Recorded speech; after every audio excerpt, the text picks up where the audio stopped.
Exercício 4 da parte 3. O empresário e gênio da guitarra Chimbinha é dono de uma rede de artigos variados da sua saudosa e põe saudosa nisso banda Calypso. Assim, Chimbinha quer comparar o lucro de uma loja filial localizada em um shopping de Belém do Pará com as suas outras 10 lojas da cidade, já que está tendo que pagar uma pensão cada vez maior para sua ex-esposa, a grande diva brasileira Joelma. Então, para ajudar o Chimbinha, né, o grande guitarrista brasileiro, elabora uma função chamada Ajude Mestre Chimba, que recebe como parâmetros 2 vetores de números reais e 2 inteiros correspondentes ao tamanho de cada vetor. Então, gente, aqui em cima é só besteira, né? É só o contexto da questão. O que importa é isso aqui, ó. Faça uma função que vai receber como parâmetros 2 vetores de float e 2 inteiros, que serão os tamanhos dos vetores. Beleza. Assuma que o primeiro vetor foi preenchido na função principal no main com um lucro dos 22 dias úteis de cada um dos últimos meses. Ou seja, é um vetor de 22 posições. Cada posição corresponde a um dia útil de um mês e deve armazenar o lucro obtido nesse mesmo dia nos últimos meses. Então, por exemplo, supondo que eu estou aqui considerando o intervalo de tempo de 6 meses. Tá? Então, eu vou ter um vetor, tá, de 22 posições, em que cada posição vai ser um dia útil de um mês completo. Tá? Aí, supondo, a posição 5 do vetor, tá, corresponde ao dia 6, por exemplo, de cada mês, tá, que é um dia útil. Então, nessa posição, eu vou armazenar o lucro do dia 6 em cada um dos 6 meses. Né? Então, por exemplo, de janeiro, vamos botar de janeiro aí até junho. Tá?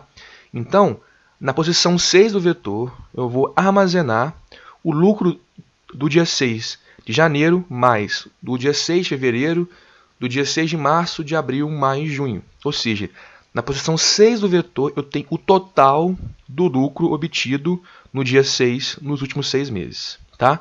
E assim ocorre para cada um dos outros 21 dias úteis. Beleza? E no segundo vetor, vamos assumir que em cada posição nós temos o lucro total de cada uma das outras lojas no mesmo período. Né? Então, né, cada posição corresponde a uma loja. Então, vamos supor que nós temos aqui 10 lojas filiais, tá? Por exemplo. E na posição 0, né, ou seja, que seria a nossa primeira loja, por exemplo, eu vou ter o lucro total dessa loja, o lucro total da loja nos últimos 6 meses. Na posição 1, o lucro total da loja 1 nos últimos 6 meses e assim por diante. Tá? Então, no vetor da loja do shopping, né, eu tenho em cada posição o lucro total de um mesmo dia nos últimos meses. E no vetor das lojas filiais, né, da cidade, eu tenho em cada posição o lucro total de uma loja apenas nos últimos meses. Tá? Beleza. A função deve calcular e imprimir a soma dos lucros do primeiro vetor, ou seja, a soma dos lucros da loja do shopping. Né? Eu vou somar o lucro de cada dia nos últimos meses e vou obter o lucro total, a fim de obter o lucro total da filial do shopping. Em seguida, a função deve imprimir quantas lojas na cidade tiveram lucros maiores que essa filial. Então, eu vou achar o lucro da filial, né, do shopping. Aí, eu vou comparar o lucro, tá, de cada loja da cidade com o lucro da filial do shopping. Se eu encontrar, aí eu vou testar quantas lojas da cidade tiveram lucros maiores do que a loja do shopping. Por fim, a função deve imprimir entre as lojas da cidade o número, ou seja, a posição do vetor e o lucro da loja que obteve o menor lucro. Beleza? Então, dentre todas as lojas que nós temos na cidade, eu vou achar a loja que obteve o menor lucro. Então, aqui é mais um exemplo também que nós não precisamos fazer o main. Né? Isso está claro para a gente no enunciado, mas é sempre bom fazer o main. Né? Na prova não precisa, caso ele fale que não precise. Mas aqui para a gente é bom fazer para testar o código, beleza? Então vamos lá passo a passo, que é um enunciado um pouco grande, tá? Então vamos lá fazer passo a passo. A primeira coisa, vamos criar a função que ele falou aqui para a gente, tá? Então A função nada foi dito sobre retorno, né? Então ela vai ser void, tá? E tem aqui os dois vetores de float, vet1 e vet2. Vet1 vai ser o vetor da loja do shopping e o vet2 das lojas da cidade, tá? E o tamanho de cada um, tá? Então aqui as variáveis estão 1 e estão 2, tá? Depois lá no main eu explico aqui essas constantes. Aí olha só, a primeira coisa que eu vou fazer aqui vai ser obter o lucro total da filial do shopping, né? Porque eu vou comparar quais lojas da cidade têm lucro, né? Tiveram um lucro, na verdade, superior à da filial do shopping. Então olha só, eu vou percorrer todo o vetor vet1, em que cada posição eu tenho um lucro, né, de um dia da loja da filial do shopping, e vou acumular valor, somar cada valor do vetor numa variável que eu criei aqui e chama lucro total filial, né? Como eu vou guardar dinheiro, tem que ser float, vale 0 inicialmente, que vai ser meu acumulador, beleza? Então aqui eu faço um for simples, né, que vai de 0 até tan1 menos 1, que é o tamanho do vetor vet1, e vou acumular aqui a soma de cada valor de vet1. Então, ó, lucro total filial recebe ele mesmo, que vale 0 inicialmente, mais a posição inicial do vetor. Guardei. Aí eu vou ler a segunda posição. Então, é o lucro anterior mais um novo valor. Então, eu vou acumulando repetição a repetição na variável lucro total filial, cada valor do vetor vet1. No final do for, eu vou obter a soma total de todos os valores, beleza? Então, aqui está a soma total do lucro da filial do shopping. Beleza, eu venho aqui e imprimo, tá? Esse lucro com duas casas decimais, já que é dinheiro, eu ponho aqui é cifrão, e aqui eu imprimo o lucro para indicar para o usuário, para ficar mais claro para a gente quanto nós obtemos aqui, tá? Beleza. Então, agora eu vou testar quais lojas da cidade, né? Quantas lojas da cidade tiveram um lucro maior do que o lucro da filial do shopping. Então, eu faço um for aqui de 0 a tan2 menos 1. Tan2 é o tamanho do vetor da filial da cidade, que é o vet2, tá? E faço o seguinte, ó, dentro do for, né, então aqui no for, dentro dele, eu só tenho um if, então eu posso omitir as chaves, né? O if também só tem um comando, que é o conte loja cidades mais, então eu posso também omitir as chaves, beleza? Então olha só. Aí eu testo cada posição do vetor vet2. Se essa posição tiver um lucro maior do que o lucro total da filial do shopping, que eu obtive aqui em cima, eu vou contar que eu encontrei uma loja da cidade que tem lucro superior à da filial do shopping. Então, todas as lojas da cidade, né? Então, lembrando que cada posição de vet2 é um lucro total de uma loja da cidade, tá?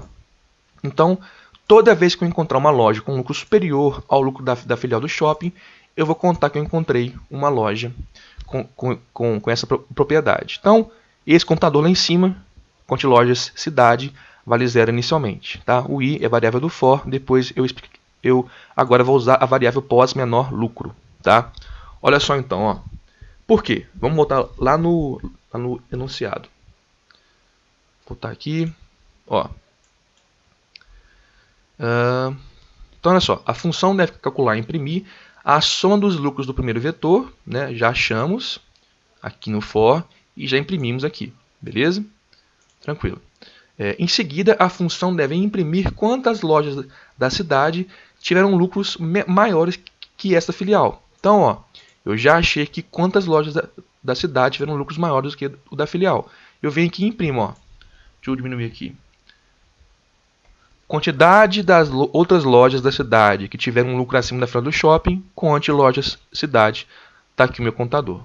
Beleza? Então, vamos para o final aqui da nossa função. Por fim, a função deve imprimir entre as lojas da cidade o número que é a posição do vetor e o valor do lucro da loja que obteve o menor lucro. Então, é aquela velha história de sempre, né? Eu vou achar o menor valor ou o maior valor, no caso que vai ser o menor, de uma sequência de valores ou de valores no vetor, né? Então, eu vou criar aqui a variável pós-menor lucro, que vai guardar a posição no vetor da loja de menor lucro. É um inteiro, né? vai guardar posições, então é inteiro. Então, aquela velha história de sempre. Eu vou assumir que a primeira loja do vetor das lojas da cidade, que é vet2, é a loja de menor lucro. Eu assumo isso sem saber o valor do lucro dela, tá? Eu assumo isso. Aí, o que eu faço? Eu vou percorrer o vetor das lojas da cidade, da posição 1 até o final, né? Porque a posição 0 eu já assumi que é menor. Então, eu vou testar essa posição com as demais. Então, eu vou de 1 até o tamanho 2 menos 1, beleza? Aí eu testo.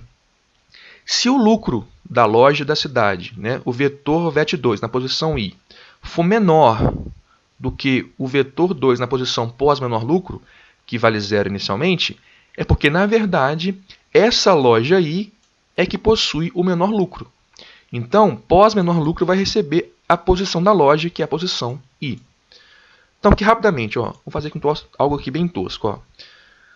Supondo que eu tenho aqui quatro lojas, né, na cidade. Então, posição 0, posição 1, 2 e 3. Tá? A loja número 1, deixa eu comentar aqui para ficar diferente a cor aqui. Rapidinho, vamos lá. Ó. Aqui é no improviso mesmo, vamos lá. Então, a loja 0 teve lucro, sei lá. Outra aqui, valores baixos para ficar mais fácil de trabalhar. 90. A loja 1 teve 67. A loja 2 teve 100. E a loja 3 teve, sei lá, 54. Beleza? Só como aqui, exemplo bem tosco mesmo. Vamos lá. Ajeitar aqui para organizar melhor essa porcaria. Beleza. Então, olha só. Eu vou assumir inicialmente que a primeira loja, que é a loja 0, tem o menor lucro. Então, eu guardo a posição no vetor dela. Está aqui. Guardei aqui. Então, o meu for vai da posição 1 até tamanho 2 menos 1. Aqui, no caso, o tamanho 2 é 4. Então, ele vai até 3, de 1 até 3. Aí eu testo. Ó. VET2 na posição I, o I vale 1, é menor do que VET2 na posição pós-menor lucro? Pós-menor lucro é 0, então é VET2 0. Então, 67 é menor que 90? Sim.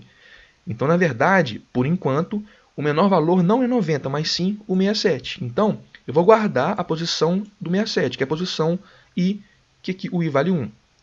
Então, pós-menor lucro vai receber 1. Então, eu vou guardar aqui, né, vou botar aqui a variável pós-menor lucro. Ela vai receber, vai guardar 1 por enquanto. Beleza? Aumento o I para 2, não cheguei no final, vamos lá. VET2 na posição 2, que é o 100, é menor que VET2 na posição pós-menor lucro, que é 1. Então, 100 é menor do que 67? Não é menor. Então, eu não tenho que trocar, né, porque eu ainda tenho o menor valor, então eu só aumento o I. O I passa a valer 3. VET2 na posição 3, que é 54, é menor que VET2 na posição pós-menor lucro, que é 1. Então, 54 é menor que 67? Sim. Então, porque, na verdade, o menor valor, por enquanto, né, no caso aqui vai ser o final, é 54. Então, eu vou guardar a posição dele no vetor, que é 3. Então, pós-menor lucro vai receber 3. Então, aqui vale 3 em pós-menor lucro. E mais, o I chega a valer 4. 4 não é menor que 4. Eu encerro o for. Terminei. Então, em pós-menor lucro, guardou a posição no vetor que contém o menor valor. No caso, 54. Tá? Então, voltando aqui no enunciado, ó, por fim, a função deve imprimir entre as lojas da cidade o número, que é a posição do vetor, e o valor, que é o lucro da loja que obteve o menor lucro. Então, qual é essa loja? Está na posição pós-menor lucro. Então, o número da loja é um inteiro, é o pós-menor lucro. E como que eu faço para imprimir o lucro dessa loja? É simples. Eu vou no vetor VET2, na posição pós-menor lucro, eu vou acessar 54. Então, aqui, valor do lucro. Como é dinheiro, eu ponho aqui duas casas decimais no float, R cifrão, VET2 na posição pós-menor lucro, ou seja, na posição 3, aqui eu vou imprimir 54 como lucro. Beleza? Então, gente, aqui é mais um exemplo de algoritmo para a gente achar o menor valor, né, ou o maior, dando mesmo, de uma sequência de valores, né, seja no vetor, seja lendo valores do usuário, no while. Tá? Então, a ideia é sempre a mesma. Eu assumo que o primeiro valor é o menor, ou maior, né, se for o caso para achar o maior valor, e testo ele com os demais. Se eu encontrar algum valor menor ou maior, eu vou lá e troco. E assim no final eu tenho o valor que eu desejo obter. Beleza? Então o main aqui não era obrigatório. Tá? Eu criei aqui os vetores. Né? Total de dias úteis, ele nos falou que são 22 dias úteis. Beleza? Então eu criei aqui essa constante com 22. E total loja cidade, ele não falou o total de cidades, eu acho. Não falou. São 10 lojas, né? Então vale 10 aqui em cima, beleza? Aqui eu vou mudar, só para a gente testar aqui o código, para ficar mais fácil de executar, né, para ser mais rápido. Eu vou botar aqui que são 6 dias úteis, por exemplo, e são 4 lojas na cidade, tá? Só como exemplo aqui. Então no main eu crio os dois vetores, V1 e V2, tá? Preencho V1, certo? Preencho V2, chamo a função para fazer o que ele pediu. Então eu passo V1 e o tamanho dele, V2 e o tamanho dele, tá? Então é só ler. Eu crio vetor, preencho do usuário cada um e chamo a função. É bem simples mesmo, tá certo? Então vamos rodar aqui o código para a gente ter uma noção melhor, ó. Vamos rodar aqui. Enquanto ele executa, né? Então olha só, eu vou preencher aqui o vetor da filial do shopping, que é o vetor V1, né, que eu mudei lá em cima o tamanho, né, dele para 6. Então eu vou preencher o lucro do dia 1, dia 2 até o dia 6, tá certo? O dia 1, por exemplo, foi R$500, dia 2, 400, o dia 3 foi um ótimo dia, deu 590, o dia 4 foi um dia ruim, e o dia 5, sei lá, foi o dia pior ainda, o dia de R$71, tá? E o dia 6 foi um ótimo dia, foi R$900, tá? Agora eu vou ler as 4 lojas da cidade, né? Na verdade são 10, mas vamos ler lá em cima a constante para 4. Então vamos lá. Da loja 0, o lucro dela foi de 1.200. Da loja 1 foi uma loja bem ruim, deu lucro de 50. Loja 2 foi uma ótima loja, foi R$8.000. Loja 3, mais ou menos, deu aí 1.000. Tá? Então olha só. O lucro total da filial do shopping é a soma de cada um dos dados aqui do vetor, dos 6 dados, deu 2.584. Tá aqui, beleza? Quantidade de lojas da cidade que tiveram um lucro acima da filial do shopping. Olha só, quantas lojas da cidade tiveram um lucro acima de 2.584? Somente a loja 2. Tá? Então, só uma loja teve lucro acima da loja da filial do shopping, beleza? Então aqui, ó, nesse vetor aqui 2, que são as lojas da cidade, cada posição é um lucro total de uma loja, né? E o da filial do shopping, cada posição é o lucro de um dia, né? Então o lucro total da filial do shopping é a soma dos dias, beleza? Tá aqui. E o número da loja da cidade que obteve o menor lucro, qual foi? Foi a loja 1, que teve apenas R$50, está aqui a sua posição e o seu valor, tá certo, gente? Então, ó, algoritmo bem simples, tá? Eu acho que o grande dificultador desse enunciado, né, que já caiu em prova, né, claro que eu modifiquei o enunciado, né, na prova não caiu sobre o mestre Chimbinha, né, mas era mesmo entender o enunciado, tá? Então, eu mantive a questão no formato que ela foi passada, né, para vocês também forçarem a interpretar a questão, tá? Eu poderia ter modificado, mas eu deixei para forçar a interpretação, porque na prova pode vir algo mais complicado de entender, né? Então é bom a gente treinar aí, né? Vocês treinarem antes da prova também, tá? Então, aquela velha história. Modifiquem o algoritmo, as entradas de dados, testem novos valores para vocês acharem aí as possibilidades do algoritmo, beleza? Então é isso. No mais, partam aí para o próximo da número... Agora é o número 5, né? Partam aí para o número 5 da parte 3. Vamos lá, então.